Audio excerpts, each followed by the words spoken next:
Back to the future part 3। Second part में हमने देखा था कि जब डॉक एक मार्टी को वापस अपने समय में भेज देते हैं, तभी दूसरा मार्टी पीछे से आ जाता है और उसे देखकर डॉक बेहोश हो जाते हैं और मार्टी डॉक को उनके घर ले आता है। और जब डॉक होश में आते हैं तो उन्हें लगता है कि वो एक सपना था, पर जब वो मार्टी को देखते हैं तो उन्हें यकीन हो जाता है कि वो सपना नहीं था बल्कि हकीकत थी। और यहां अब भी एक मार्टी है जो अलग टाइमलाइन से आया है। अब मार्टी डॉक को उनकी एक चिट्ठी दिखाता है जो उन्होंने खुद 1885 से मार्टी को लिखी थी। यहां पे सवाल ये उठता है कि अगर चिट्ठी खुद डॉक ने लिखी थी तो उन्हें इसके बारे में पता क्यों नहीं है। दरअसल ये चिट्ठी लिखी तो डॉक ने थी, पर उनके फ्यूचर वाले रूप ने, इसीलिए उन्हें इस चिट्ठी के बारे में कुछ नहीं पता होता। इसके बाद मार्टी डॉक को चिट्ठी दिखाता है जिसमें यह लिखा होता है कि बिजली गिरने की वजह से टाइम मशीन का टाइम कंट्रोलर खराब हो गया है और मैं 1885 में पहुंच गया हूं और अब मैं टाइम ट्रेवल करके वापस नहीं आ सकता क्योंकि इस वक्त में इस मशीन को ठीक करने का सामान नहीं मिलता। इसीलिए मैं चिट्ठी पास्ट में 1885 से लिख रहा हूं और तुम्हारे नाम छोड़ रहा हूं ताकि 1955 में ये तुम्हें मिल जाए। और इस चिट्ठी में मैं वही तारीख और वक्त डाल रहा हूं जब हम अलग हुए थे, क्योंकि मैं जानता हूं कि सालों बाद तुम वही मिलोगे। और इस चिट्ठी के साथ एक नक्शा भी होता है जो उस जगह का नक्शा होता है जहां डॉक ने 1855 में टाइम ट्रेवल कार छुपाई होती है। चिट्ठी में लिखा होता है कि इस नक्शे के जरिए तुम कार तक पहुंच जाओगे और तुम्हारे समय में उसे ठीक करने का सामान होगा, तो तुम उसे ठीक कर वापस अपने समय में लौट जाना। और चिट्ठी में यह भी लिखा होता है कि तुम मुझे यहां लेने मत आना क्योंकि यहां मैं खुश हूं और टाइम ट्रेवल मुझे बेकार की चीज लगती है क्योंकि यह सिर्फ तबाही लाती है। अब इनको पता है कि टाइम ट्रेवल कार कहां है, तो ये नक्शे के जरिए उस जगह पहुंचते हैं। ये जगह कब्रिस्तान में होती है। ये दोनों कार को ढूंढकर निकाल लेते हैं और जब ये कार को लेकर वापस जा रहे होते हैं तो इनका कुत्ता एक कब्र के पास खड़ा होता है जो इनके बुलाने पर भी नहीं आ रहा होता। मार्टी डॉक को बोलता है कि आप कार में बैठिए, मैं उसे लेकर आता हूं। और जब वो उसे लेने कब्र के पास पहुंचता है तो मार्टी शॉक्ड रह जाता है और घबराकर डॉक को बुलाता है। डॉक भागते हुए आते हैं और मार्टी को बोलते हैं ऐसा लगता है जैसे तुमने कोई भूत देख लिया। मार्टी बोलता है लगता तो ऐसी है क्योंकि वो कब्र डॉक की होती है जिनकी मौत 7 सितंबर 1885 को हो गई थी, यानी चिट्ठी लिखने के ठीक एक हफ्ते बाद। और उस कब्र में एक लड़की का भी नाम होता है क्लैरा, जिसने अपने चाहने वाले की याद में एक कब्र बनवाई होती है। यानी डॉक 1885 में किसी लड़की से प्यार भी करते थे। इसके अलावा कब्र में यह भी लिखा होता है कि इन्हें ब्यूफोर्ड टेनन ने गोली मार दी थी $80 के लिए। और जब ये ब्यूफोर्ड की हिस्ट्री निकालते हैं तो इन्हें पता चलता है कि वो एक बदमाश कॉबॉय था जिसने 12 लोगों का खून किया, जिसमें से एक डॉग भी थे। अब मार्टी ये डिसाइड करता है कि वो टाइम ट्रेवल गाड़ी को ठीक करके 1885 में जाएगा और डॉग को बचाकर वापस अपने वक्त में ले जाएगा।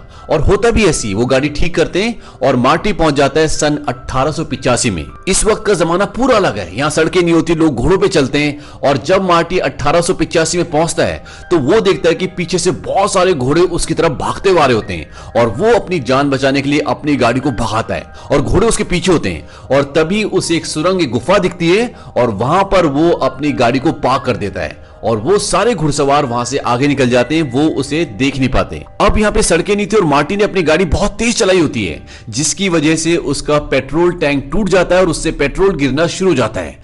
मार्टी अपनी गाड़ी से बाहर निकलता है और तभी उसको लगता है कि उसके पीछे कोई है। और जब वो पीछे मुड़कर देखता है तो वहां पर एक बहुत बड़ा भालू होता है। दरअसल ये गुफा एक भालू की होती है। मार्टी अपनी जान बचाकर भागता है और भालू उसका पीछा करता है और भागते भागते वो एक पहाड़ से लुढ़कता हुआ नीचे जाता है और वहां पर बेहोश हो जाता है। तभी वहां पर एक आदमी आता है और उसे अपने साथ अपने घर ले जाता है। और जब मार्टी को होश आता है तो उसे पता चलता है कि वो अपने घर में, यानी कि वो अपने परदादा के पिता के घर में, और उसके जो परदादा होते हैं अभी वो बहुत छोटे होते हैं। लेकिन मार्टी मैकफ्लाई उन्हें अपने बारे में कुछ नहीं बताता और अगली सुबह वहां से निकल जाता है और वो पहुंच जाता है हिल वैली। हिल वैली वही जगह है जहां प्रेजेंट में मार्टी रहता है, लेकिन इस वक्त हिल वैली पूरी तरह से एक गांव है जो चारों तरफ पहाड़ों से घिरा हुआ होता है।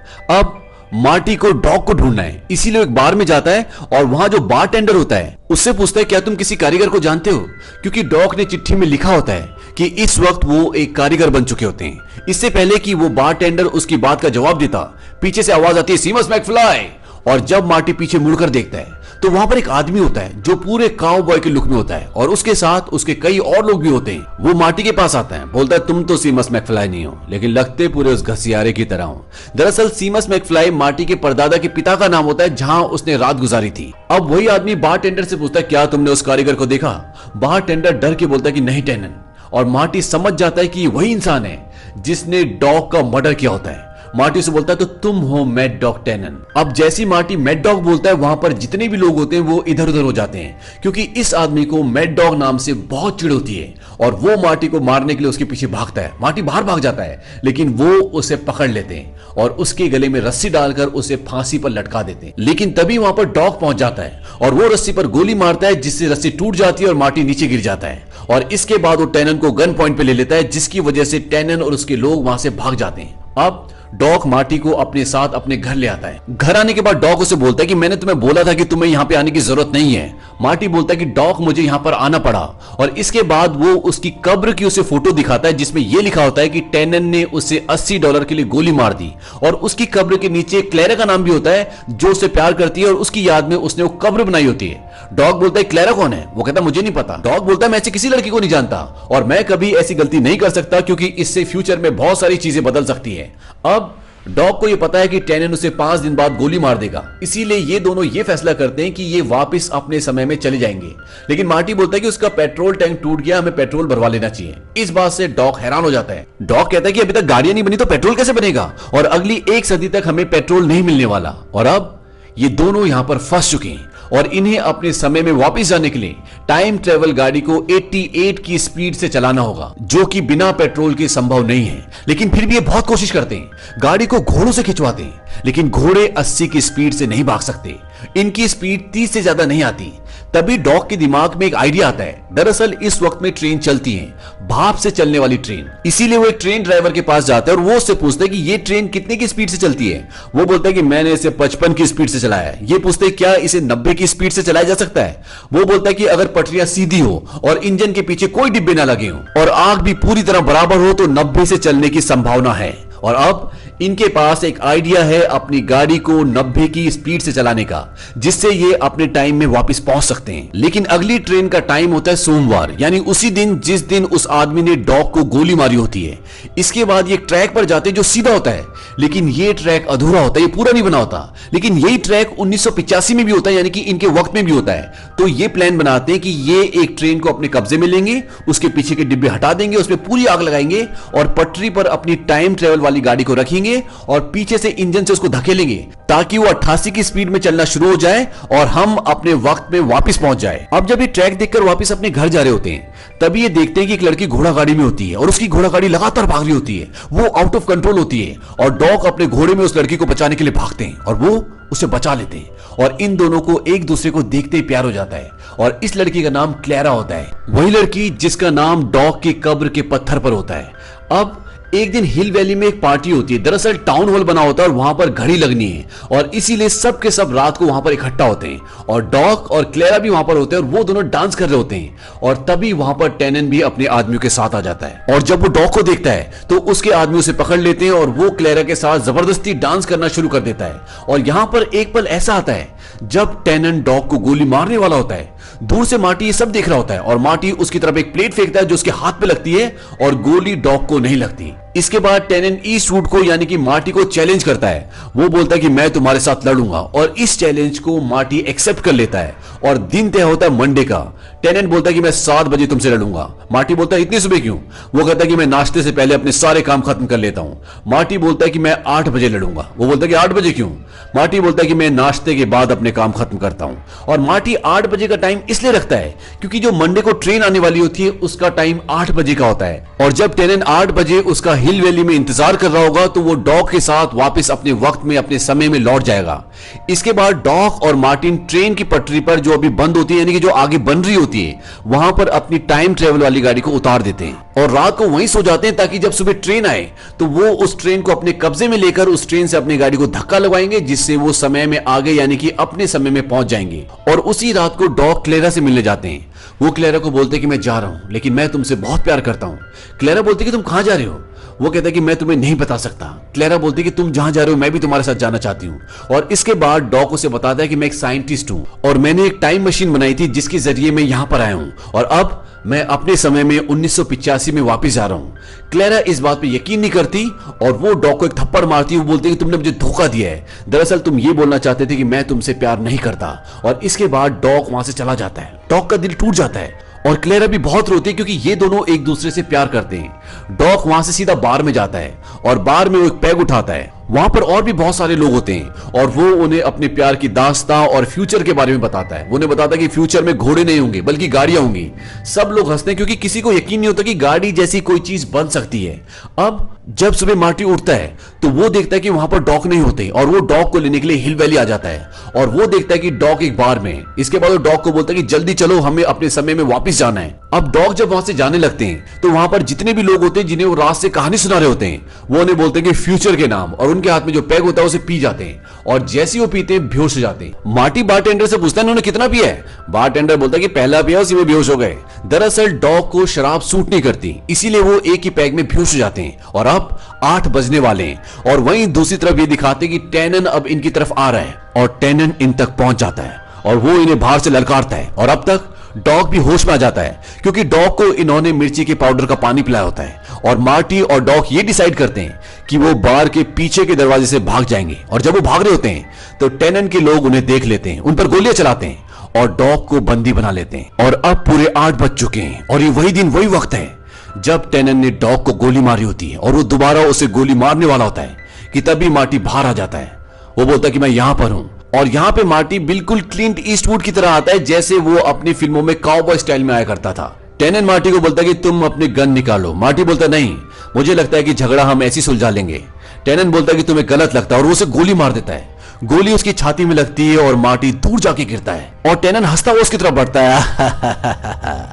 और जब वो वहां पर पहुंचता है तो मार्टी वहां पर अचेत लेटा होता है लेकिन वहां पर खून नहीं होता और इससे टैनन को शक होता है और वो उसे दोबारा गोली मारना चाहता है। और इससे पहले कि वो उसे गोली मारता, मार्टी उसकी गन पे एक लात मारता है जिससे उसकी गन छूट जाती है और इसके बाद वो खड़ा हो जाता है। और जैसे वो खड़ा होता है टैनन एक जोरदार पंच उसकी छाती में मारता है और इस पंच से मार्टी को तो कुछ नहीं होता लेकिन टैनन दर्द से कर्रा जाता है। और इसके बाद मार्टी अपना शॉल हटाता है और उसने अपनी छाती पर लोखंड का एक बहुत मोटा और बहुत भारी प्लेट बांधा होता है। इसके बाद वो प्लेट को उतार के फेंक देता है और टैनन को बहुत बुरी तरह मारता है और मारते मारते उसे गोबर के ढेर के अंदर गिरा देता है। इसके बाद पुलिस वहां पर आ जाती है और वो टैनन और उसके लोगों को गिरफ्तार कर लेती है। तभी ट्रेन का हॉर्न सुनाई देता है और मार्टी और डॉग अपने घोड़ों पर बैठते हैं और ट्रेन की तरफ भागते हैं क्योंकि उन्हें किसी भी कीमत पर इस ट्रेन को पकड़ना होगा।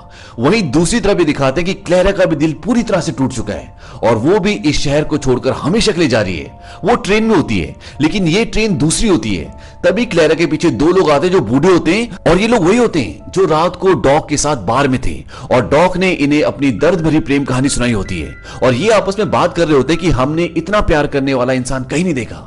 और जब क्लेरा ये पूरी बात सुनती है और वो भी बहुत इमोशनल हो जाती है और उसे यकीन हो जाता है कि डॉग भी सच में उससे बहुत प्यार करता है।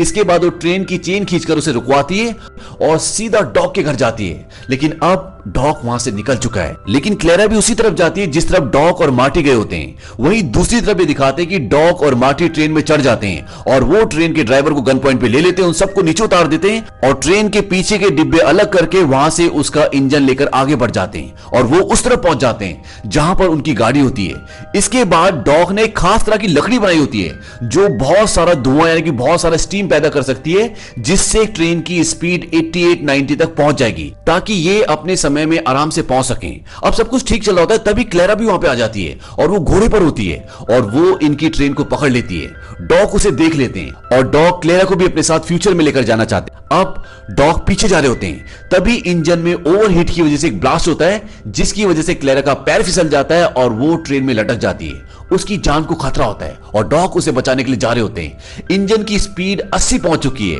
और ट्रेन की पटरी भी खत्म होने वाली है। तभी मार्टी को कार में वो फ्लाइंग स्केटबोर्ड दिखता है जो सन 2015 में जो सेकंड पार्ट में वो लेकर आया होता है और वो फ्लाइंग स्केटबोर्ड वो डॉग की तरफ फेंकता है जिस पर खड़े होकर वो क्लेरा को बचा लेते हैं और ट्रेन को छोड़ देते हैं और अगले ही पल पूरा का पूरा इंजन खाई में गिर जाता है क्योंकि पटरी खत्म हो चुकी होती है। लेकिन मार्टी की कार टाइम ट्रेवल करके सन 1985 में पहुंच चुकी है। ये पटरी अभी पूरी नहीं बनी लेकिन 1985 में ये पटरी पूरी होती है, इसीलिए उसकी कार पटरी में आगे बढ़ती चली जाती है। जहां मार्टी सन 1985 में पहुंच चुका है वहीं डॉग और क्लेरा सन 1885 में रह जाते हैं। इसके बाद उसकी गाड़ी धीरे धीरे आगे बढ़ी रही होती है कि तभी सामने से एक ट्रेन आती है और वो बड़ी मुश्किल से अपनी जान बचाकर अपनी गाड़ी से कूदता है और ट्रेन उसकी गाड़ी के परखच्चे उड़ा देती है। इसके बाद मार्टी सीधा घर जाता है और अब सब कुछ ठीक हो चुका है। यानी सेकंड पार्ट में जो सब कुछ खराब हो चुका होता है यानी उसके पिता की मृत्यु हो गई होती है और बिफ एक बहुत बड़ा गैंगस्टर होता है, वो सब कुछ नॉर्मल हो चुका है और बिफ दोबारा से इनके घर में इनका नौकर बन के काम करता है। इसके बाद मार्टी उस जगह पर जाता है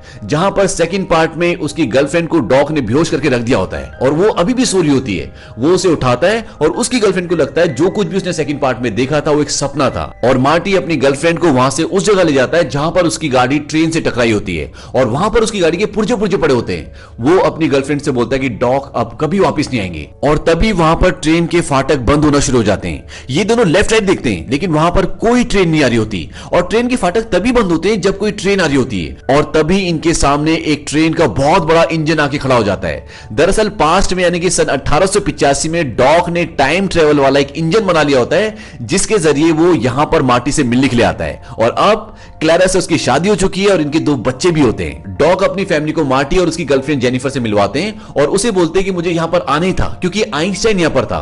दरअसल डॉग के कुत्ते का नाम आइंस्टाइन था। डॉग बोलते कि मैं इसे लेने आया था और मैं नहीं चाहता था कि तुम मेरी चिंता करो। इसके बाद जेनिफर डॉग को एक पेपर दिखाती है। वो उसे बोलती है कि मैं इसे फ्यूचर से लेकर आई थी लेकिन तब इसमें कुछ लिखा हुआ था लेकिन अब सब कुछ मिट चुका है। डॉग बोलते हैं इसका मतलब तुम्हारा फ्यूचर अभी लिखा नहीं गया और तुम जैसा चाहोगे इसे वैसे लिख सकते हो। इसके बाद डॉग इंजन को शुरू करते हैं। मार्टी पूछता आप कहां जा रहे हो? फ्यूचर में। डॉग बोलते हैं कि फ्यूचर में तो मैं जा चुका हूं, और वो इंजन स्टार्ट करते हैं। उनका इंजन हवा में उड़ जाता है और वो इंजन लेकर वहां से गायब हो जाते हैं, और इसी के साथ थर्ड पार्ट भी खत्म हो जाता है।